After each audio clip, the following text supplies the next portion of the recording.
Okay, welcome to my new project.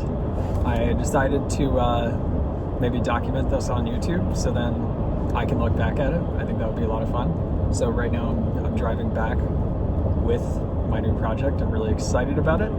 But first, a little background. I wanted an air-cooled Porsche since forever.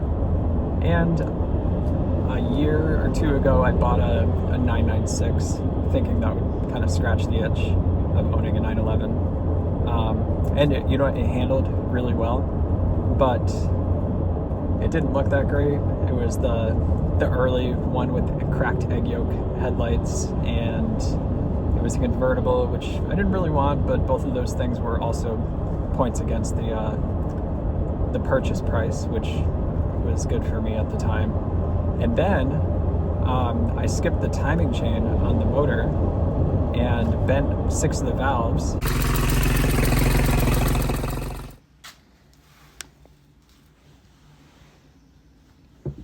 So it took me a ton of money and a ton of my time to pull the motor myself and replace the parts myself.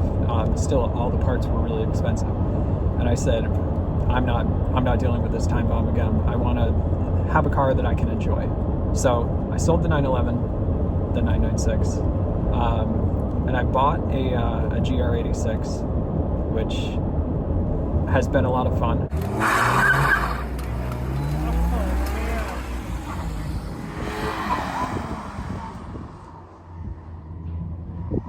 It's got a warranty, and you can just sign up for a track day, show up.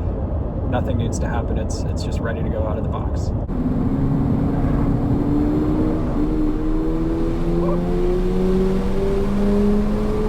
I change out the brake pads.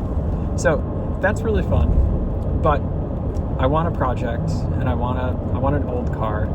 So I started looking at air-cooled 911s. I started with what does it look like to buy one ready to go? It seems like for the most part they're like 50 or 60,000 for something that's like you can drive and feel good about driving, and take it to the track. It's ready to go. But I mean, for something in better condition, it's more expensive than that. And then the other thing is, I don't have 50, 60 grand lying around. And if I did, it would be really hard for me to say, okay, here's my hard-earned, saved money, I'll go buy a Porsche with it. So I wanted something a little cheaper. I realized most of the money is wrapped up in the unreliable and expensive air-cooled engines. And they're reliable, but they're only reliable up to about 100,000 miles, and then they need like a full rebuild. So I don't love the engines anyway, and it seems like the engine itself is worth, on like a 3.2, is worth like $20,000-$30,000. So I could buy one without a motor, otherwise ready to go, for 20, 30, 40 if it's in really good shape, $1,000. So I needed to trim a little bit more fat off of that price. So I looked at rust buckets, and I found those can be had for really cheap. I mean, that's really at the bottom of the barrel is a rust bucket that needs all sorts of body work done. Some of those don't have titles though, and the ones without titles can be had for really, really cheap. But I needed something with a title because I don't want to spend all this time and all this money on a car that I can only drive at the track. And if I'm only going to the track 1-2 times a year, I'm not going to have a car that I can only use 1 to 2 times a year.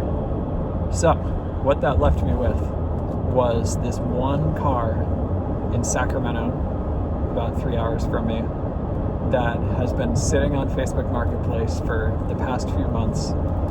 It's got the side totally smashed in. I'm going to cut to the walk around video here. It's got the side totally smashed in. It's got rust. It's missing the floorboards. But it has the same VIN number stamped all over it and a title that matches those numbers. So it needs everything, but it's got a title. So there's hope I can drive it.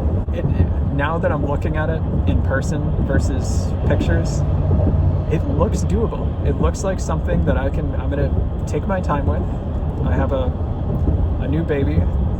She's 4 months old now, so time is not totally like accessible at all times for me. But the time that I have to spend on whatever I want to do, I'll spend on this car. Whether even if that's an hour a week, I will. I think start with making sure the paperwork looks good. Then I'll maybe assess what panels need to be replaced, make a little shopping list, start going on the forums, on the Facebook groups, and start looking at who's parting out their car. Maybe I can get little pieces of sheet metal here and there from cars that don't have titles, and also build a frame jig. Probably have to build or find one of those, so I can assemble it back together straight, because right now it's definitely not straight. I'm looking at it in the rearview mirror right now, and it looks totally crooked. So I can assemble it straight on the frame jig, and then hopefully have myself a nice straight body with a real title under my name for cheaper than what I could have otherwise had. So I'm really excited about the project. We'll see where it goes from here. Baby Artemis is looking at the new toy. What do you think, baby Artemis? I know. Okay. All right, just as a recap, I'm going through a narrow section of woods here of what happened. I'm filming this after unloading it, but I will tell you how it all went, unloading it myself, and then show you. It was crazy. So the wheels don't turn in the back, but only when they are loaded, because basically there's no torsion bars back there right now, keeping the wheels away from the fender arch. So the tires are just rubbing, and then obviously with the weight of the car, that makes them unable to turn. And then the front wheels, they are not connected to a control arm. They're connected via the steering knuckle, like to a stud down there, which I'm assuming the stud is what you connect the cross member to. So he connected the knuckle to directly to the cross member. So you've got this like crazy negative camber going on. The wheels obviously don't like steer correctly, so they're just flopping all over the place. And that's all basically a perfect storm for a car that does not roll off of this U-Haul trailer. So oh, big RV. Okay, so what I did is I started by trying to jack up the rear end, but there was no way that I was doing that. So the only thing that I could do, because the car was so lightweight, was just lift it up and basically unload those rear tires just enough where they could slide, because it was raining, so they slid on the metal deck of the trailer. And I kept doing that, and then like I'd get like 3 good pulls, and then I need to catch my breath, and then after some time, I finally, like with a couple of big heaves, I got it on the downhill section of the trailer, and then I got the jack with some blocks of wood underneath the rear bumper, and I think that bumper is like fiberglass.